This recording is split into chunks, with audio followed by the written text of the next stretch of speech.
ஒரு 2 நாளாவே லஞ்சுக்கு சாம்பார் சாதம் செய்யலாம்னு நெனச்சுட்டு, அத அப்படியே வந்து விட்டாச்சு. ஸோ, இன்னைக்கு வந்து பண்ணிடலான்னு சொல்லிட்டு சாம்பார் சாதம் கொஞ்சமா பண்ணிட்டு, அது கூட ஒயிட் ரைஸ் வச்சுட்டு தக்காளி தொக்கு தான் வந்து பண்ண போறேன். தக்காளி தொக்கு வச்சுட்டோம் அப்படின்னா, அத கொஞ்சம் ட்ரை பண்ணிட்டு, அத வந்து சாம்பார் சாதத்து கூட வச்சு சாப்பிடலாம். ரொம்பவே நல்லாயிருக்கும். அப்புறமா அப்பளம் பொரிச்சுக்கலாம்னு சொல்லிட்டு, இதுதான் இன்னைக்கு பிளான் பண்ணியிருக்கேன். சின்ன வயசுலலாம் பார்த்தீங்கன்னா, இந்த கூட்டாஞ்சோறு செய்றோம்னு சொல்லிட்டு வீட்ல வெங்காயம், தக்காளி என்னென்ன காய்கறிலாம் இருக்கோ எல்லாத்தையுமே தூக்கிட்டு வர்றது, அரிசி, பருப்பு எல்லாத்தையுமே எடுத்துட்டு வந்து வச்சு செஞ்சுட்ருப்போம்.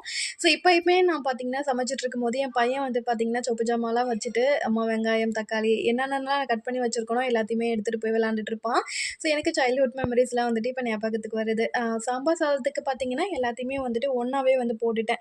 அரிசி, பருப்பு கொஞ்ச நேரம் ஊற வச்சுட்டு போட்டுட்டு, அதுக்கப்புறம் வெஜிடபிள்ஸ், வெங்காயம், தக்காளின்னு எல்லாத்தையுமே இதிலயே சேர்த்து வச்சுட்டோம் அப்படின்னா, விசில் வச்சதுக்கப்புறமா புளி தண்ணி சேர்த்துட்டு, அதுக்கப்புறமா தாளிச்சு விட்டோம் அப்படின்னா, ஈஸியா வந்து வேலை வந்து முடிஞ்சிரும். சாதமுமே வடிச்சு விட்டு, தக்காளி வறுவலுமே ரெடி பண்ணியாச்சு. ஐ ஹோப் இந்த வீடியோ உங்களுக்கு புடிச்சிருக்கும் நம்புறேன். புடிச்சிருந்தா கண்டிப்பா லைக் பண்ணிட்டு, சப்ஸ்கிரைப் பண்ணிக்கோங்க. பாய்.